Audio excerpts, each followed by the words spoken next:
Ora, bem-vindos a mais um Sob Escuta Especial Autárquicas com o candidato da CDU à Câmara de Lisboa, João Ferreira. Bem-vindo, João Ferreira. No debate entre todos os candidatos a Lisboa, deixou muito claro que quer chegar a um acordo com o PS na Câmara de Lisboa, pelo menos abre essa porta. Essa afirmação de uma forma tão direta não pode passar a mensagem aos eleitores de que é um pouco indiferente e que pode não valer a pena votar na CDU? Bom, não sei, se calhar estamos a falar de debates diferentes. No debate em que eu estive, seguramente que não disse isso. Aliás, o que disse e o que procurei demonstrar, creio que o consegui de alguma forma, foi que a CDU se apresenta a estas eleições com condições e disponível, pronta a disputar e a assumir todas as responsabilidades. A CDU tem por si, pela equipa que apresenta, pelos candidatos que tem, gente muito conhecedora da cidade, com muita experiência em áreas-chave da governação da cidade, mas pelo projeto que apresenta também e pelo trabalho que desenvolveu nos últimos anos, eu creio que a CDU demonstrou, está a demonstrar neste momento, que tem condições em Lisboa para disputar e para assumir todas as responsabilidades, incluindo a presidência da Câmara Municipal de Lisboa. Não tenho a visão de alguns... acha que é possível? Não tenho a visão de alguns de que esse é uma espécie de direito divino que só a alguns é que é otorgado e a outros não. Aliás, mas quando fala numa intervenção mais direta na gestão da cidade, não está a falar da presidência da Câmara, não é? Também da presidência da Câmara. A CDU está disposta a assumir todas as responsabilidades. A CDU, na área metropolitana de Lisboa, como sabemos, tem responsabilidades num número muito significativo de câmaras municipais.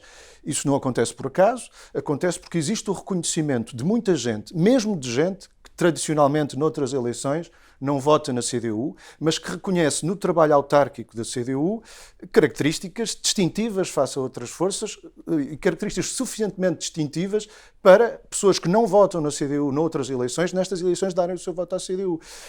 E a minha preocupação é afirmar este projeto e a preparação que a CDU sente ter para disputar e para assumir todas estas responsabilidades. E, portanto, eu não aceito à partida nenhum tipo de diminuição desta candidatura. E digo-lhe mais, enfim, é um convite que tenho lançado a toda a gente com quem vamos falando. Não é? Quem olhar sem preconceitos, por exemplo, para o debate que referiu, para o conhecimento que os vários candidatos, as várias candidaturas revelaram sobre a cidade, para as propostas que puseram em cima da mesa para resolver problemas candentes da vida da cidade, que ao longo destes últimos anos se foram manifestando, sem esquecer também evoluções positivas que as houve e que têm algumas delas, muitas delas, por detrás da iniciativa da CDU, mesmo não tendo tido pelouros ao longo destes últimos anos.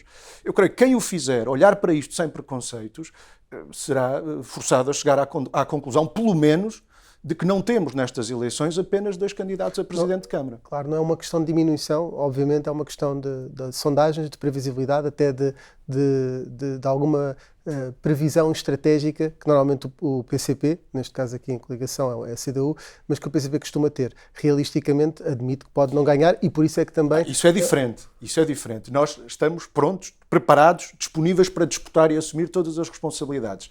Obviamente temos que admitir que possamos não ter condições depois das eleições para, por exemplo, ter a presidência da Câmara Municipal de Lisboa. Mas aí já tive a ocasião de o dizer, até mais do que uma vez. A CDU tem por hábito, não é uma especificidade de Lisboa, a CDU tem por hábito no poder local, onde é maioria, atribuir pelouros a outros partidos do Executivo. Porque valorizamos essa riqueza que constitui a diversidade, a pluralidade dos executivos municipais. O facto dos executivos municipais, no nosso regime, terem várias forças, é uma riqueza, não encaramos isso como um entrave, um obstáculo, como alguns fazem de resto. Portanto, onde somos maioria, atribuímos pelouros à oposição. O célebre voto de laranja. Há várias forças, desde que as pessoas se manifestem disponíveis e dispostas a ter uma ação em prol dos objetivos daquele município, das populações daquele município, temos esse hábito, digamos assim. Nos sítios onde estamos em minoria, aí não depende de nós a distribuição de pelouros, depende de quem tem a presidência da Câmara Municipal. Sempre que entendemos que existem condições para desenvolver um trabalho útil em prol do município, em prol das populações, não viramos a cara a essas responsabilidades. Agora, sempre que entendemos que existem condições, e essa é uma discussão que só se poderá ter em face dos resultados que saírem do ato eleitoral. Precisamente por dizer isso, e já tem dito que os acordos não se fazem de forma incondicional, o que é que falhou há 4 anos para que PS e PCP não conseguissem chegar a acordo? Foi, aliás, uma troca de palavras que teve ali com Fernando Medina no mesmo debate. Como sabe, o PS muito cedo fechou um acordo com uma outra força política que garantiu à cabeça a aprovação de todos os orçamentos da legislatura, de todas as grandes opções do plano, de todas as reestruturações de serviços municipais, e algumas, do nosso ponto de vista, foram bem lesivas do interesse dos munícipes. Portanto, isso é uma coisa que não peçam à CDU para, à cabeça, dar o seu acordo a instrumentos de governação que não são sequer conhecidos. O PS chegou a tentar esse mesmo objetivo com a CDU? Repare, não é possível. Só quem está disposto a aceitar pelouros a qualquer preço, não peçam à CDU, à cabeça de um mandato, uma aprovação de todos os orçamentos da legislatura, abdicando de um exame prévio de cada um desses documentos, abdicando de uma avaliação e de um julgamento sobre se esses instrumentos, grandes opções do plano, orçamentos, se adequam ou não àquilo que são os desafios da cidade. Disso nós não abdicamos. Chegou nós não podemos. Esse ponto com a CDU, a que ponto é que chegaram com o PS há 4 anos? O que lhe estou a dizer é aquilo que o PS procurou há 4 anos e que eventualmente terá encontrado noutra força política que não a CDU, foi quem lhe garantisse à partida a aprovação de instrumentos de governação que não eram sequer conhecidos, porque nós não podemos conhecer à cabeça os 4 orçamentos que vamos ter durante a legislatura. Mas a nível nacional isso não foi um problema para o PCP? Não é verdade. Houve até uma assinatura. Precisamente, há aqui um claro antagonismo face ao que acontece, por exemplo, na Assembleia da República, em que cada força política, o PCP tem tido essa atitude, ano após ano, faz um exame prévio das propostas de orçamento, trabalha no sentido da sua modificação e, no final, faz um julgamento com total independência sobre se considera que aquela proposta corresponde ou não àquilo que é necessário. É verdade, de 2019 para cá, entre 2015 e 2019, havia um acordo escrito. Como? Entre 2015 e 2019 havia até inclusivamente um acordo escrito. Sim, mas esse já garantia, escrito, ou pelo menos previa... Não. Esse acordo escrito, é muito fácil, basta ler o acordo, não garantia à partida, eventualmente alguns teriam disponibilidade para isso, mas o PS nunca encontrou essa disponibilidade da parte do PCP. Um acordo escrito não garantia à partida a aprovação de orçamentos, garantia um esforço conjunto no sentido da discussão desses orçamentos. Isso é uma coisa. E, no fim, o PCP faz, como sempre fez, uma avaliação autónoma, independente sobre o que considera do orçamento. E há 3 votos possíveis. O PCP sempre o disse. Há 3 votos possíveis. Abstenção, a favor ou contra. Ora, aquilo que o PS procurou há 4 anos na Câmara Municipal de Lisboa foi uma coisa diferente. Não foi que houvesse esse trabalho conjunto, ano após ano, de exame prévio, de elaboração conjunta de propostas. Era algo mais fechado. E, no fim, um julgamento independente por parte de cada uma força política. Aquilo que o PS procurou e, pelos vistos, encontrou, foi alguém que, à cabeça, lhe garantisse a aprovação de todos os orçamentos da legislatura. No momento em que esses instrumentos de governação, orçamentos, grandes opções do plano, não são sequer conhecidos como não podem ser. Nós não conhecíamos, no início da legislatura, o que vai ser o conteúdo de todos os orçamentos que hão de vir. E isto colocou essa força política numa posição em que a CDU se recusa a ser colocada. A bem da cidade. A bem da cidade, nós recusamos a ser colocados nessa posição, que é dar o acordo a um orçamento que depois se veio a revelar insuficiente, incapaz, para cumprir mesmo muitas das propostas e das promessas que aquelas 2 forças políticas tinham feito. E que condições desta vez é que faz sentido impor para conseguir desta vez chegar a acordo e ter pelouros? Vamos ver, as condições em termos genéricos, e eu volto a dizer, isto não é uma especificidade de Lisboa, a CDU tem esta disponibilidade, nós queremos intervir no governo da cidade, já tivemos responsabilidades diretas no governo da cidade em Lisboa, mesmo antes de as termos, nós tivemos em Lisboa 5 vereadores, mais vereadores do que o Partido Socialista, e portanto isto demonstra que, seja por essa história, seja pelo presente e por aquilo que cada candidatura evidencia nestas eleições, nós temos condições para disputar todas as responsabilidades em Lisboa. Agora, no caso de não estarmos em maioria, no caso de estarmos em minoria, aquilo que há a fazer é um exame das condições que existem, se isso nos for proposto, porque isso depende sempre do Presidente de Câmara. Fernando Medina pareceu ter disponibilidade para isso, pelo menos do que nós vimos. Certo.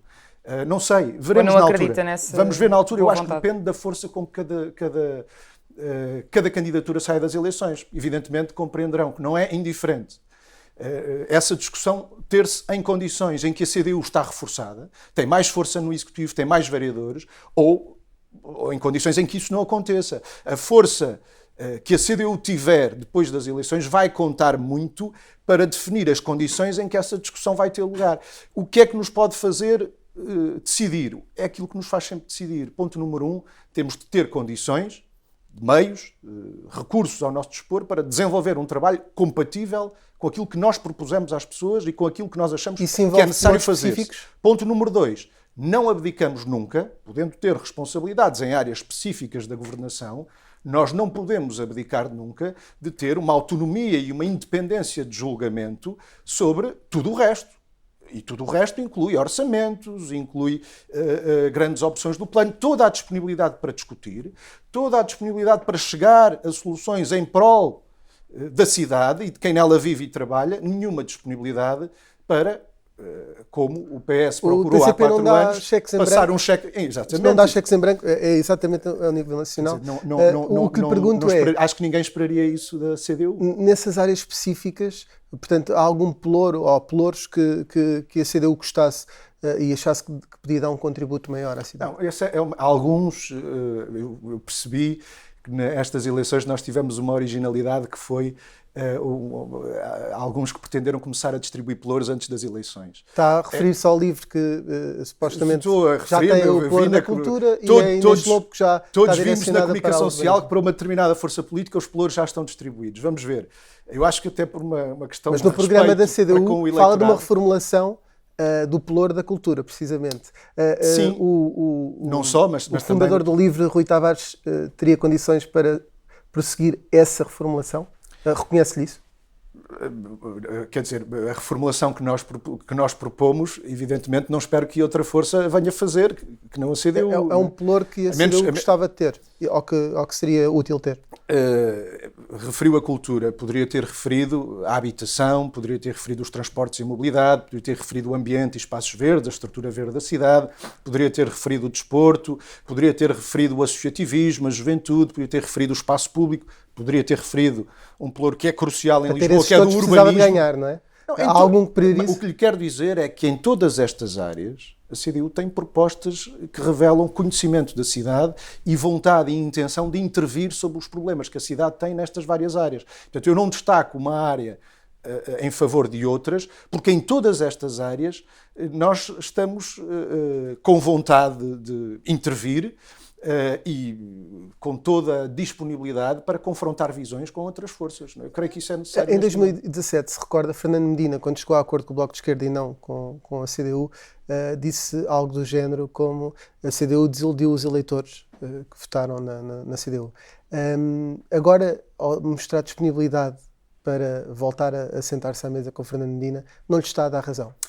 Vamos ver, quem é que desilude os eleitores? Eu creio que estes 4 anos, nós só ao fim destes 4 anos é que podemos responder essa pergunta. Desilude os eleitores quem se comprometeu com garantir a 25 mil pessoas acesso à habitação a preços acessíveis e no fim nem 25, nem 20, nem 15, nem 10.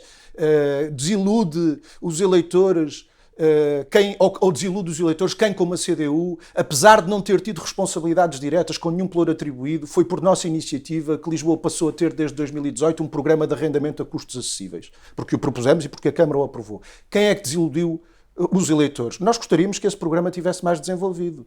Agora, não tivemos, foi nas nossas mãos os meios, tiveram outros, designadamente o Partido Socialista e o Bloco de Esquerda, que foram as forças que tiveram pelouros em Lisboa, cabia-lhes a eles ter levado mais longe as portas que nós abrimos com a nossa intervenção. Ora, eu creio que a intervenção da CDU é o melhor desmentido de que alguém que há 4 anos deu o seu voto, a sua confiança à CDU, se tenha sentido desiludido. Creio que não, porque nós deixámos marcas na vida da cidade, seja por esse programa de arrendamento a custos acessíveis, foi por nossa iniciativa também, que Lisboa tem hoje, apesar de tudo, um quadro de regulação do alojamento local muito diferente daquele que existia há 4 anos, que era nenhum.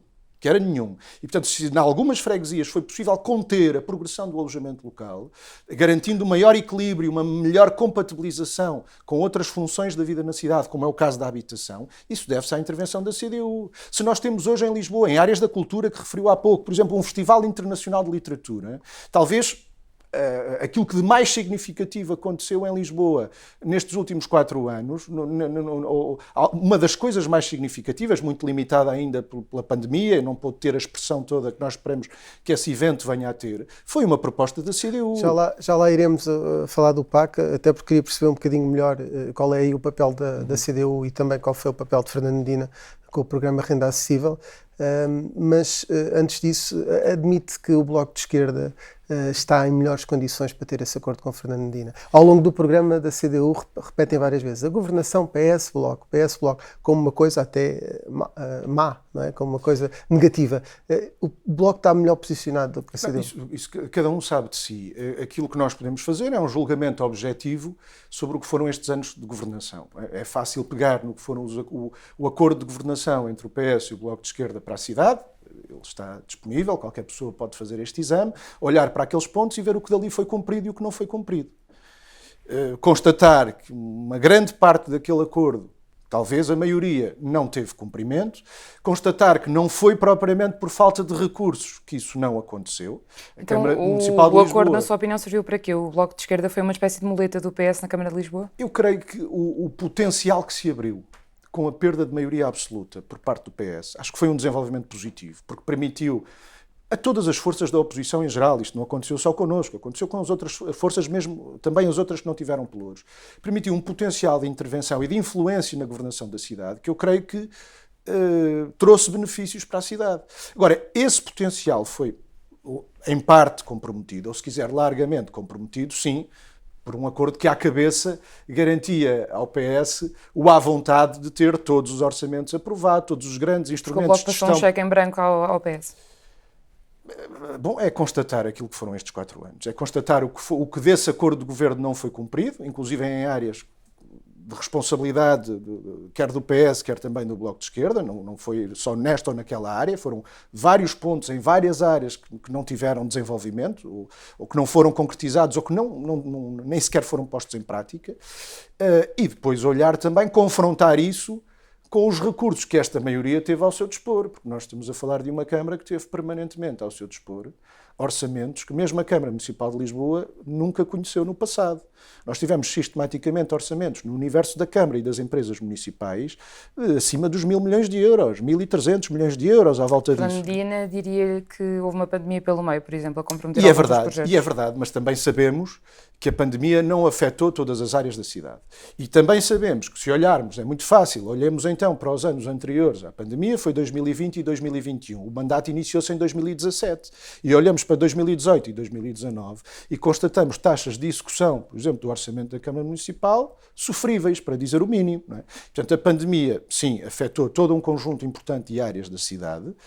A disponibilidade financeira da Câmara aí foi importante para pôr em prática programas de apoio à economia, às empresas, às IPSS da cidade, ao movimento associativo também, por proposta da CDU, porque inicialmente esses apoios não contemplavam o movimento associativo, mas por proposta da CDU, um tecido ainda numeroso de associações, clubes, coletividades, que são importantes na vida na cidade, puderam contar com esses apoios, isso foi importante.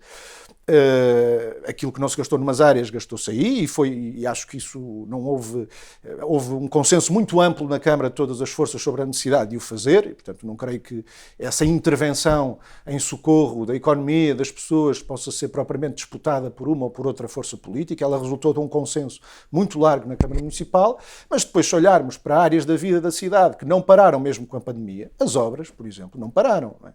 Portanto, não foi por falta de recursos que no domínio da habitação não se fez mais, no domínio da reabilitação do parque habitacional não se fez mais, que no domínio, por exemplo, desportivo, Lisboa é este ano, não sei se alguém deu conta, Lisboa é a capital europeia do desporto, e é verdade que o desporto foi muito afetado pela pandemia, mas do ponto de vista das infraestruturas, nós podíamos ter ido muito além daquilo que fomos. Já vamos a essas áreas mais específicas, perguntava ainda aqui, nesta conversa sobre os acordos, resultados, e por aí, se aceitaria um acordo na Câmara de Lisboa que envolvesse também o Bloco de Esquerda?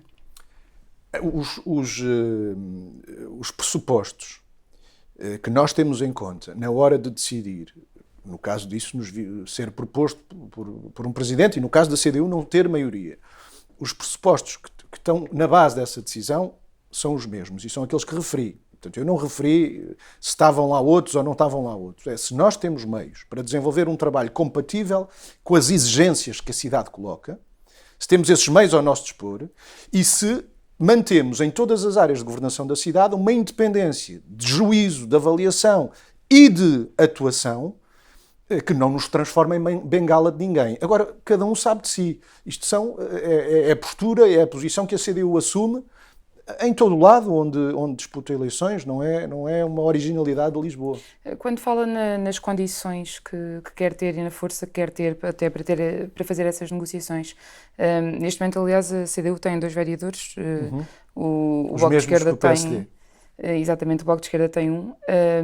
De que força é que é essa que precisa, que fasquia é que está a colocar para ter um bom resultado e para ter força para essas negociações? De que é que precisa? Eu disse-lhe há pouco que, até pela sua história, a CDU já esteve em Lisboa, quando exerceu responsabilidades no governo da cidade, tinha, creio que, 4 vereadores, mesmo antes disso, sem ter responsabilidades diretas, no tempo dos executivos liderados por Abcacis, chegou a ter 5 vereadores na Câmara Municipal de Lisboa. Portanto, não serei eu a definir agora o limite. O objetivo está fixado. É uma fasquia mais alta do que o objetivo tem está agora. fixado, o objetivo é crescer.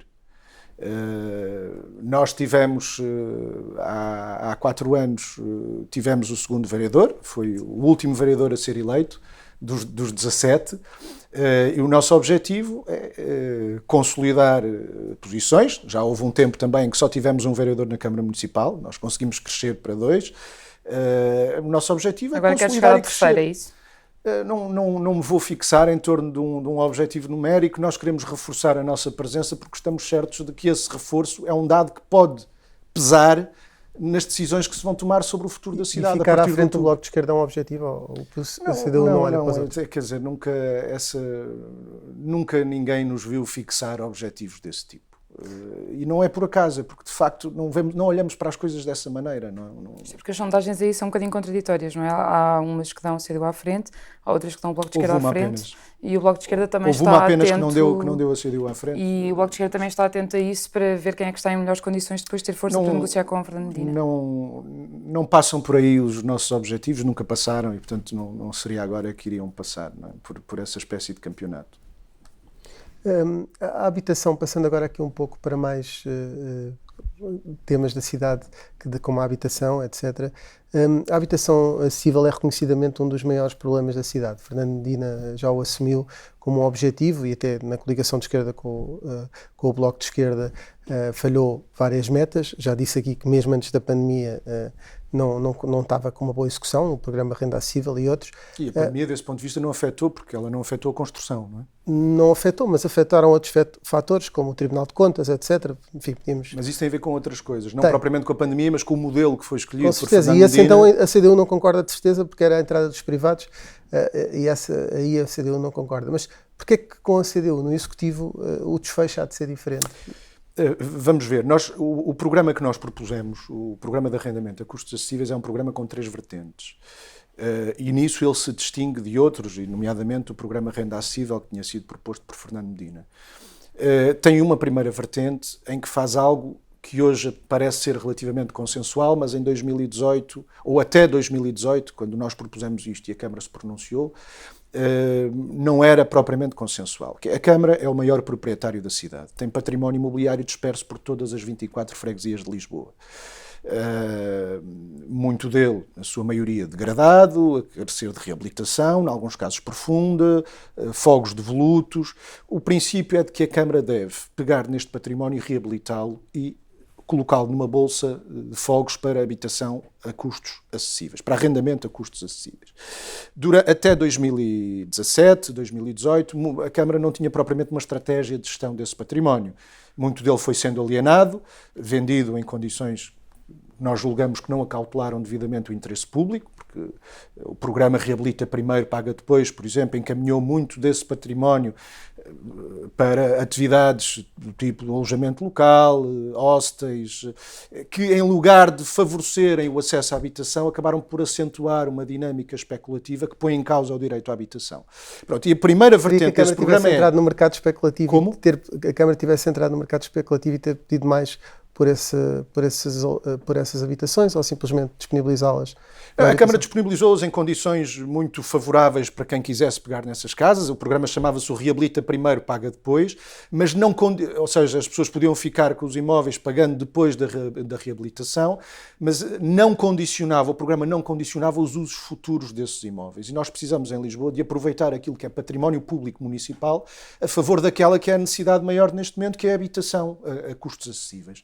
E essa é a primeira vertente do nosso programa, que é pegar nesse património, reabilitá-lo e canalizá-lo prioritariamente, para não dizer exclusivamente, admitir-se-á sempre uma outra exceção, mas tendencialmente todo para habitação, custos acessíveis, para arrendamento.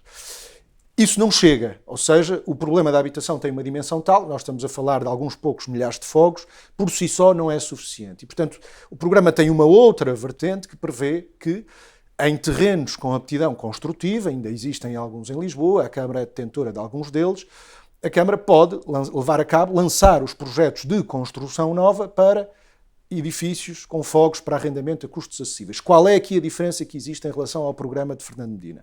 É que Fernando Medina prevê que a operação seja fundamentalmente levada a cabo por privados, portanto, os privados constroem em terreno municipal, ficando no fim, digamos que é o pagamento com 30% dos fogos para venda livre e fazendo a gestão das rendas durante um número alargado de anos, 30, 40, 50, isso agora pode variar em função de cada operação em concreto.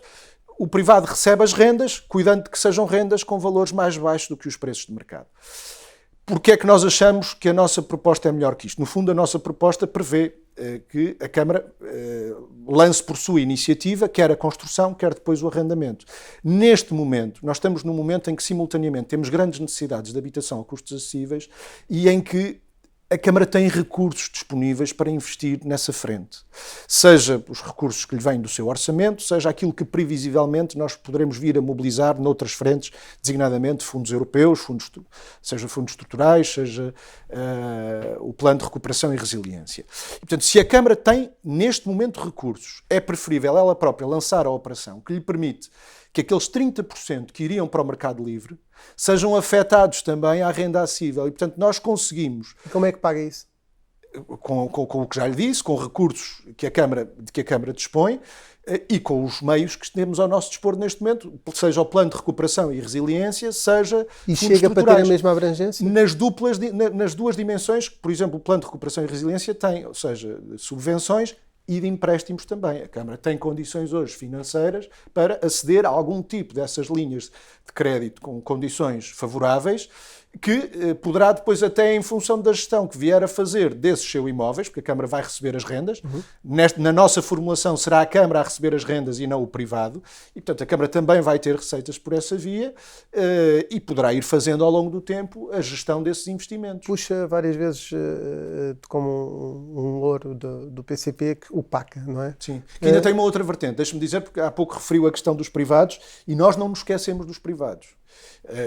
Achamos até que há um contributo a dar também neste objetivo de promoção de arrendamento a custos acessíveis. Seja, por exemplo, em algumas operações de licenciamento urbanístico, isso já vai acontecendo em Lisboa, em que se pode estabelecer como condição a disponibilização de alguns fogos de habitação a renda acessível, seja também, e era a terceira vertente do PACA, existem em Lisboa ainda grandes proprietários que não a Câmara Municipal e que não o Estado. Terceiro setor, IPSS, a Santa Casa, que são, em alguns casos, grandes proprietários. Ora, a Câmara, na terceira vertente do programa que nós propusemos, a Câmara poderia chegar a entendimentos com alguns desses grandes proprietários, IPSS, Santa Casa, para a colocação de algum desse património também na Bolsa de Fogos para arrendamento a custos acessíveis, mediante incentivos que se poderiam discutir e considerar, algum desse património poderia também ser encaminhado para esta finalidade. E, portanto, estas eram as três vertentes do PACA que as diferenciam do programa Renda Acessível. E isso seria rentável para esses privados? Ou referes apenas a privados? Eu estou a referir-me fundamentalmente a privados com uma função social, terceiro setor, as IPSS... Está a retirar daí grandes proprietários e imobiliários, etc. Aí a lógica de remuneração que esperam do seu património é diversa e, portanto, não se dirigia prioritariamente a estes, embora quem o quisesse fazer, eu creio que não seria de abdicar à partida de encontrar algumas soluções que pudessem, aliás a Câmara procurou fazê-lo também nos últimos anos, para proprietários que não tenham uma intenção, uma lógica de retribuição mais no curto prazo, poderem encontrar formas de integrar algum desse património também nestas políticas. Mas não há preconceito ideológico contra os privados? Como? Na parte da CDU não há preconceito ideológico? Na parte da CDU há um princípio que eu acho que é transversal a muita gente, não só ao eleitorado da CDU, que é o interesse público deve prevalecer sobre o interesse privado na governação de uma cidade. Os interesses privados são legítimos, mas não devem sobrepor-se ao interesse público. É o contrário que deve acontecer. É o interesse público que deve prevalecer sobre o interesse privado. Na política de urbanismo, na condução da cidade, das suas políticas económicas. E isto é um princípio que nós aplicamos transversalmente e que não tem sido... Deixa-me só perguntar, tem ideia de quantas habitações é que o PACA garantiu? O PACA garantiu algumas escassas centenas de habitações, não mais do que isso. Não é? A operação de Entre Campos da Avenida das Forças Armadas enquadra-se nesse programa. Nós, agora, no final da legislatura, houve uma decisão relativamente ao programa de renda acessível do Restelo, que integrou aquelas duas operações no PACA também. Foram algumas escassas centenas, temos perfeita noção disso. A renda acessível de Fernando Medina acabou por esmagar completamente o PACA. Quer dizer, num balanço ela temos propriamente só não avançou 900 habitações, mesmo assim não são as 6.000 prometidas, no outro temos escassas habitações, podemos dizer que o programa Renda Acessível... Eu acho que houve alguma arbitrariedade depois no enquadramento que foi dado a cada uma das operações, porque a verdade é que se optou por enquadrar algumas coisas no PACA e outras não, quando o PACA teoricamente forneceu o enquadramento para todo o tipo de operações a lançar desde o momento em que ele foi aprovado, mas isso foi a opção da gestão municipal, certamente também não terá querido que tudo ficasse ao abrigo de um programa que, apesar de ter sido aprovado na Câmara com um consenso muito alargado, apenas com a abstenção do PSD, todos os outros votaram a favor, incluindo o CDS, talvez Fernando Medina não tenha querido enquadrar todas as operações num programa que foi proposto pelo PCP, mas a verdade é que o PACA fornecia o enquadramento para todas as operações de esvaziou um renda bocadinho, acessível. Fernando Medina, o PACA. Não diria isso. Apesar de tudo, há operações que eu creio que têm importância, que nós valorizamos, que estão longe dos compromissos em termos quantitativos que foram assumidos, mas que são muito importantes, não é? Por aquilo que significam e pelo caminho que apontam. As casas que estão em construção em Entre Campos, na Avenida das Forças Armadas, estas que lhe referi no Restelo, por exemplo, entre outros, são dois exemplos de projetos de habitação a renda acessível que nós valorizamos. A CDU quantifica algum valor? Compromete-se? Aquilo que temos dito é que é possível, com o nosso programa, olhando só para aquilo que foi anunciado no âmbito do programa Renda Acessível do PS, é possível cumprir esses números e mais 30%. Porquê? Porque nós garantimos com o PACA... O programa atual do PS ou o programa de 2017? O programa Renda Acessível, que prevê a alienação de 30%, em média, de fogos a privados, nós conseguimos com o PACA cumprir esse programa e maximizá-lo em 30%. Na esfera pública esses. Sim, conseguimos mais 30% do que aquilo que foi anunciado, se quiser. Vou-lhe ler esta medida: implementar um programa de apoio à criação de cooperativas de habitação sem fins lucrativos. Sabe que programa é que isto é? Bom, não com essa designação. Nós temos no nosso programa o estímulo às soluções cooperativas. As cooperativas de habitação... Esta medida, só para lhe dizer isso, é do programa de Fernando Medina. E, de facto, é muito idêntica a uma medida, como acontece, às vezes, um espelho de várias medidas num programa. Só que há aqui uma diferença na questão das cooperativas, que até creio que seja uma questão muito cara à CDU, e também noutras questões, é que é mais ambicioso o programa do PS do que o da CDU, porque depois também fala em pressionar o governo, em arranjar financiamento, enquanto o programa da CDU acaba por ser mais genérico. Portanto, o que é que se passa aqui quando o próprio Fernando Medina é mais ambicioso do que a CDU? Não acho que se possa dizer, não acho que se possa tirar essa conclusão. Porque evidentemente ninguém se encontra no programa da CDU quer soluções a levar a cabo por iniciativa municipal, quer a afirmação também que isso não pode desresponsabilizar o Estado Central daquilo que são as suas responsabilidades. Poderá haver diferentes maneiras de dizer uma mesma coisa, neste caso. Noutros casos são coisas mesmo diferentes que são ditas. Não encontra no programa do PS o objetivo de maximizar em 30% por via de canalização para o programa de arrendamento a custos acessíveis. Os projetos já foram anunciados por Fernando Medina, porque a proposta do outro lado é manter esses projetos com a alienação de 30% dos fogos a privados para venda no mercado, venda livre, digamos assim. Portanto, isso não encontra. No que toca às soluções cooperativas para a habitação, elas tiveram em Lisboa já um papel importante. Houve um tempo em que as cooperativas de habitação tiveram um papel importante na provisão de habitação na cidade a custos acessíveis para as famílias. E, portanto, faz todo o sentido considerar, a Câmara pode incentivar soluções desse tipo e, do nosso ponto de vista, é um caminho a seguir e não, quer dizer, não temos problema nenhum que outros convirjam nesse objetivo. Há pouco referi-lhe. O programa que nós propusemos de renda acessível teve o apoio do PS, mas também teve o apoio do CDS, também teve o apoio do Bloco de Esquerda, só o PSD se absteve. Portanto, não vemos como um problema, e eu até sou capaz de arriscar que, se for ver outros programas, encontrará sempre medidas que possam ser comuns às várias forças. Isso não é necessariamente mau, se forem medidas positivas, pelo contrário, até é positivo. Agora, acho que não pode, a partir desse exemplo, chegar à conclusão nem que os programas são iguais, nem que, neste caso concreto, que o Partido Socialista vai mais longe do que o nosso programa neste aspecto. Além de que, para além dos aspectos programáticos, há uma outra coisa a ter em conta, que é a capacidade de execução. Não é? Nenhum de nós chegou aqui, alguns chegaram aqui há 2 dias, mas não é o caso nem o meu, nem o de Fernando Medina. E, portanto, temos de ser confrontados também com a capacidade de execução que cada um revelou face àquilo que já propôs no passado. Deixe-me perguntar-lhe sobre o alojamento local. No seu programa propõe manter a regulação rigorosa de localização e implantação de estabelecimentos de oferta hoteleira e alojamento local. Nós queremos perguntar-lhe em que é que isto se concretiza e se Fernando Medina também não vai mais longe quando tem esta proposta de proibir novos alojamentos locais por toda a cidade. Aí sim. Nós não tivemos ainda a posição de que isso deve ser bloqueado em toda a cidade, independentemente do bairro, da freguesia. E porquê? Aquilo que temos defendido é a necessidade de compatibilizar o alojamento local. Nós não fazemos nenhuma estigmatização desse tipo de atividade económica, até porque sabemos que durante um período difícil ele correspondeu a um complemento de rendimentos de muitas famílias que em Lisboa não eram propriamente famílias ricas. Não é? Agora, aquilo que entendemos é que essa atividade económica tem de ser compatibilizada com outras funções da vida na cidade, e designadamente com a habitação. O crescimento desregulado do alojamento local, entendemos que qualquer atividade tem de ser regulada.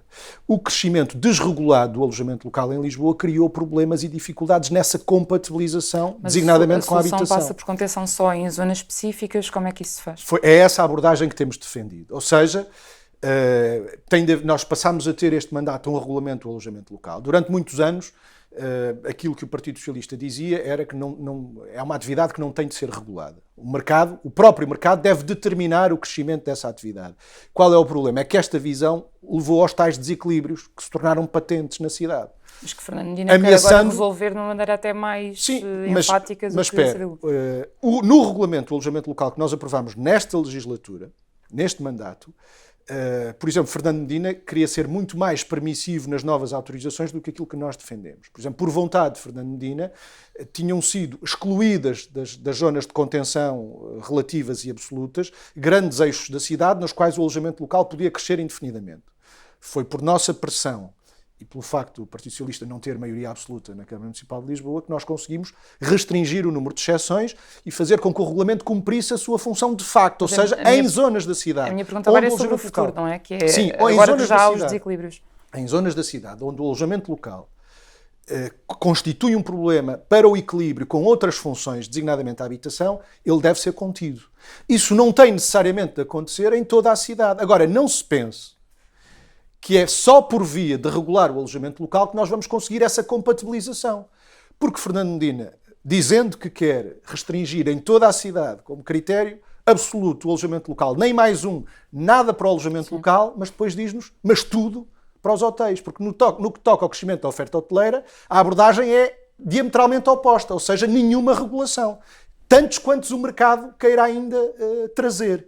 Ora, aquilo que nós dizemos é que é necessário regular com conta, peso e medida todas as atividades. A proposta de Fernando Medina, admito, pode ser simpática para o setor hoteleiro, porque no momento como aquele em que estamos, dizer não há nem mais um alojamento local, independentemente do sítio da cidade onde seja, acho que pode ser simpático, sobretudo após anos em que se permitiu o crescimento da oferta hoteleira fora de qualquer plano de ordenamento ou de regulação dessa atividade, ou do próprio da atividade turística. Não é? Aquilo que nós dizemos é que quer o alojamento local, quer também o crescimento da oferta hoteleira, têm de ser regulados de forma a permitir uma compatibilização de várias funções importantes na vida da cidade, designadamente a habitação, de forma a permitir também uma manutenção de níveis de qualidade da própria experiência turística que são ameaçados quando há um crescimento desregulado como aquele que nós assistimos em Lisboa durante algum tempo. E, portanto, a CDU tem a proposta de criação de uma Carta Municipal de Turismo, com conceitos até inovadores que outras cidades europeias levaram a cabo, por exemplo, Barcelona, que definiram um conceito de capacidade de carga turística e definiram a partir daí, integrando esse conceito nos instrumentos de planeamento da cidade, no PDM, nos instrumentos de ordenamento, no que seria uma Carta Municipal de Turismo, integraram esse conceito de capacidade de carga e passaram a definir, a estabelecer uma regulação de vários tipos de atividades, de forma a garantir, em última instância, até uma manutenção da qualidade da própria experiência turística e que, para além do turismo, podem existir outras coisas na vida da cidade. Fala no turismo, vou aproveitar para lhe perguntar a propósito do aeroporto. O PCP defende o encerramento faseado da Portela, substituindo por Alcochete.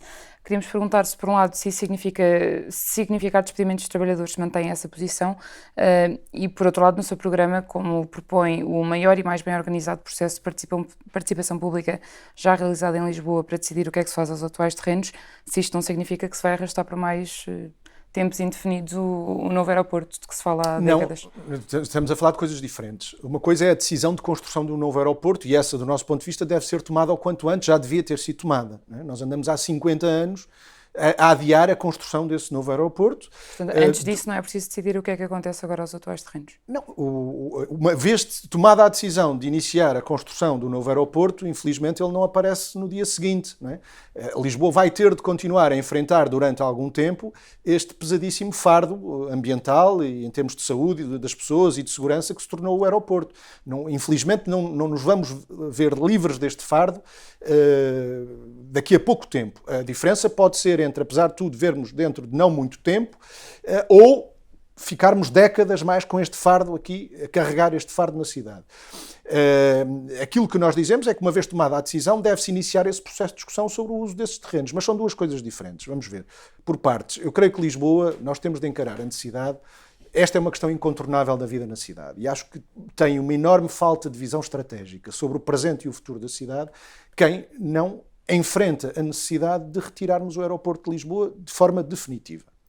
Aliás, a ideia sempre foi essa. Durante 50 anos, o aeroporto da Portela foi considerado provisório. Quando aparece a solução Montijo em cima da mesa, colocada em cima da mesa por um governo PSD-CDS e depois apoiada pelo governo PS, quando essa solução Montijo aparece em cima da mesa, ela introduz uma mudança fundamental nos planos, que é aquilo que durante décadas foi considerado provisório passa a definitivo. Porque a partir do momento em que nós consideramos Montijo, a Portela é definitiva, com mais ou menos tráfego. Aliás, alguns procuram agora para fugir às dificuldades criadas por esta realidade, que é manterem o principal aeroporto do país a crescer dentro da cidade, uma aberração que não acontece em nenhuma outra cidade europeia, nenhuma outra capital. Para fugir a isto vão dizendo, bom, mas ela mantém-se, mas é com menos tráfego. Menos quanto? Não são os 42 que o governo queria? São os 30 atuais? É insustentável. Não são 30, é quanto? É 25, é 20? É insustentável. Quando a Portela teve 2 milhões, foi quando se decidiu construir um novo aeroporto. Nós vamos nos 30. Né? Vamos diminuir para quanto? Nunca poderá ser muito, porque o Montijo, infelizmente, não pode absorver todos esses. Portanto, esta é a primeira questão relativamente ao aeroporto. Nós temos de o tirar dentro da cidade, ele significa um risco do ponto de vista da segurança. A segurança, quantos acidentes houve nos últimos 50 anos ou antes disso? Não houve quase acidentes? É verdade, não houve quase acidentes. É verdade. Não houve quase acidentes. Vamos ver. Foi na pista, foi limitado. Felizmente, a aviação é uma atividade segura. Os acidentes são raros. O problema é que, quando nós temos um fenómeno que acontece com enorme frequência, aquilo que é uma probabilidade ínfima torna-se não negligenciável. Felizmente, nós nunca tivemos um acidente. E esperemos que não venhamos a ter. Mas os acidentes acontecem na história da aviação. E em número, podem consultar essas estatísticas que nos fazem não poder negligenciar o risco. Nós temos de acautelar esse risco. Aquilo que acontece em Lisboa, que é nas zonas de aproximação à pista, nas zonas de decolagem... Há 400 mil pessoas. Nós sabemos, e o João Ferreira defende Alcochete, a solução de Alcochete. Porque é a única que permite libertar Lisboa. Tentar, e naturalmente que tínhamos imensas coisas para lhe perguntar também sobre o aeroporto, mas para conseguirmos ir a mais temas... Mas eu queria ainda dizer uma coisa sobre a questão do uso futuro daqueles terrenos. Diga o que é que a CDU defende. Eles são uma reserva estratégica do futuro da cidade. Nós estamos a falar de terrenos que serão sensivelmente, não andarão longe do que foi o terreno de implantação de toda a Expo 98, o projeto Expo 98. A CDU defendeu, ou melhor, votou contra um PDM aprovado julgo no tempo de António Costa, que defendia que aquilo fosse um espaço verde. Nós votámos contra o PDM, não votámos contra a ideia daquilo ser um espaço verde. Ainda que, em primeiro lugar, nós consideramos que se justifica um amplo processo de discussão e participação pública sobre que usos queremos dar àquele terreno. Posso-lhe adiantar, todavia, parece-me evidente que uma parte substancial deles deve integrar a estrutura verde da cidade e deve ser uma zona florestada, né? Até complementando Monsanto, devemos fixar esse objetivo como um objetivo primordial. Agora, podemos admitir outro tipo de usos, habitação acessível, atividades económicas na esfera produtiva, não poluentes. Lisboa tem carência de algumas dessas atividades. Podemos admitir usos diversos. Não é? Vamos avançar, João Ferreira, uma pergunta, também tínhamos mais, mas especificamente sobre o caso do envio de dados. O PCP esteve sempre ao lado, é um partido que eu julgo que defende a transparência, como todos, mas no Parlamento votou contra que fosse ouvido o encarregado de dados, que foi exonerado, votou contra ouvir em Lisboa, admito que se fosse um modelo um bocadinho estranho, ouvi-lo na Assembleia Municipal, no Executivo Municipal, mas o que é que fez a CDU travar essa audição? O que é que de mal podia vir dali, além de dar mais transparência e uma perspectiva da parte do trabalhador, que é do lado onde costuma estar a CDU, é do lado do trabalhador, que mal é que tinha essa audição? Vamos ver, nós defendemos desde a primeira hora que era necessário, para já, que aquilo que aconteceu é grave, é muito grave e que não pode voltar a acontecer de nenhuma forma, e defendemos que era necessário levar a cabo um processo de apuramento total, quer das consequências da prática que a Câmara teve instituída e que vão além, como já todos percebemos, do envio para embaixadas. Há um conjunto de outras entidades que receberam indevidamente dados pessoais de manifestantes. Nós ainda não sabemos quais nem quantas e, portanto, há um trabalho a fazer ainda ao nível do apuramento das consequências e também das responsabilidades. Nós consideramos que o apuramento das responsabilidades não se poderia considerar fechado com a medida de desoneração do coordenador da equipa de proteção de dados. E havia um processo em curso. Nós percebemos também, todos percebemos, muito cedo, que houve quem... para lá desta postura, creio que rigorosa e exigente que a CDU assumiu, houve outros que tentaram instrumentalizar e manipular este caso a favor de pretensões outras, não é? E tentar ao máximo criar todos os factos que fossem possíveis, independentemente de ajudarem ou não ao apuramento, e então proteger o Fernando Medina disso. Então não se trata disso. Agora, nós não temos por hábito alinhar em fogotórios inconsequentes, não é? E em tentativas de manipulação. Nós queríamos teve a oportunidade de ser ouvido, não é? Por exemplo, no Parlamento toda a gente conseguiu ouvir as explicações dele, que foram até acusatórias em relação ao encarregado de dados. Ele não teve a mesma oportunidade. Sim, mas ele próprio, quer dizer, na Câmara Municipal, como vereador, qualquer pessoa pode procurar esse esclarecimento. Não terá, certamente, pelo menos o mesmo impacto ou o mesmo acesso das pessoas que veem as declarações. Tanto quanto sei, houve um escrutínio também e um acompanhamento do caso por parte da Comunicação Social, que chegou também à abordagem feita a esse e a outros intervenientes neste processo, não é? Isso foi feito. Não é? O encarregado veio falar dessa distribuição dizendo que só se explicava pelo contexto político-partidário. Eu perguntava-lhe se se sente atingido por essa acusação, uma vez que o PCP se absteve nessa votação e, portanto, não impediu essa exoneração. Sim, o PCP considerou que o assunto não se poderia considerar fechado com o assunto, isto é, o apuramento de responsabilidades não se poderia considerar fechado com essa exoneração. Considerámos até que não era o momento adequado para proceder a essa exoneração, uma vez que o trabalho de apuramento das consequências e das responsabilidades não estava terminado. Uma abstenção permite que essa exoneração Uma aconteça. abstenção resulta do quê? Resulta do facto de, apesar de tudo, apesar disso não estar terminado, há aqui evidências, coisas que se tornaram claras, que nós não podemos minimizar, nem ignorar, nem esquecer. A Câmara é confrontada, ao longo deste processo, a Câmara é confrontada, creio que em abril ou maio, com um relatório sobre a aplicação... Não nos consegue resumir muito essa Não, eu vou resposta, confrontá-la, é muito porque simples. A Câmara é confrontada com um relatório sobre a aplicação do Regulamento da Proteção de Dados, já depois de ser do conhecimento dos serviços todas estas situações, em que nenhuma delas é mencionada nesse relatório. Eles tinham uma gravidade suficientemente grande para isso ter de ser do conhecimento dos vereadores. Nós, todos os vereadores, todos os partidos foram confrontados com um relatório, que tem um responsável que o elaborou, que não menciona uma coisa que já era, no momento em que nós os apreciamos em Câmara, era do conhecimento dos serviços. E, portanto, esta é uma realidade que é muito... Não nos peçam para ignorar isto. E a nossa abstenção resulta disso. Não era aquele o momento. Não é só assim que o problema, que o apuramento de responsabilidades se efetiva, mas já tínhamos, apesar de tudo, a informação suficiente para considerar que alguma coisa correu mal também desse lado. Porque a Câmara devia ter sido informada, o Presidente, os vereadores deviam ter sido informados que algo que nessa altura era do conhecimento dos serviços. E não só isso não aconteceu, como somos confrontados com um relatório que nos diz... João Ferreira, não temos mesmo muito mais tempo e precisávamos fazer aqui 3 perguntas e apelava à capacidade de síntese. Em termos nacionais, qual é a fasquia para o PCP nestas eleições?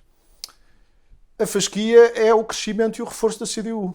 Ter mais votos, recuperar as mais câmaras eleitos, que perdeu para o PS é um objetivo. ter mais votos, mais eleitos, mais câmaras municipais. As câmaras simbólicas que perdeu em 2017, por exemplo, Almada, Barreiro, não têm Mais uma prioridade. votos, mais eleitos, Muito bem. mais maiorias. Eu acho que as populações, quer da Almada, quer do Barreiro, quer de outros sítios, só teriam a ganhar se a CDU voltasse a ter responsabilidades no governo desses municípios. E a força com que o PCP sair destas eleições deve influenciar as negociações para o Orçamento de Estado que acontecem logo a seguir?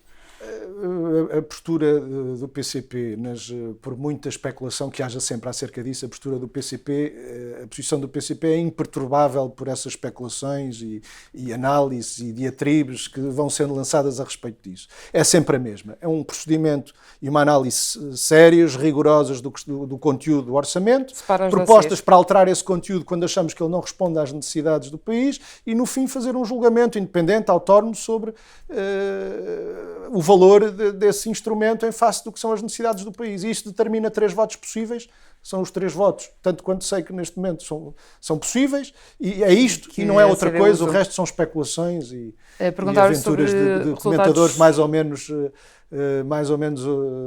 atrevidos. Perguntava-lhe sobre resultados seus. Nas eleições presidenciais deste ano, a CDU assumiu que o seu resultado era baixo para as expectativas que tinham. Assume essa responsabilidade como sua? Também, evidentemente, havia um candidato e, portanto, atentas todas as condições que conhecemos em que o ato eleitoral decorreu, mas, como é evidente, a responsabilidade também não é minha. Não é? Estamos mesmo a fechar. É uma pergunta clássica que fazem sempre da associação ao homem dos 7 ofícios, etc. A entrada na Comissão Política do Comitê Central não foi precisamente um sinal de que poderá ser o sucessor de Jerónimo de Sousa? A Comissão Política do Comitê Central tem, creio que, 20 membros à volta disso. Eu sou um desses 20 e o meu objetivo... foi uma das entradas novas. E o meu objetivo imediato, para uma pergunta que não é original, uma resposta que também não é muito original. Mas se tiver uma original, nós aceitamos. O meu objetivo é ser Presidente da Câmara Municipal de Lisboa. E pergunto-lhe só isto, acredita que Jerónimo de Sousa vai levar o mandato dele até ao fim? Não só acredito, como desejo. Muito obrigado, João Ferreira. Foi mais um Sob Escuta especial sobre as autárquicas de 2021.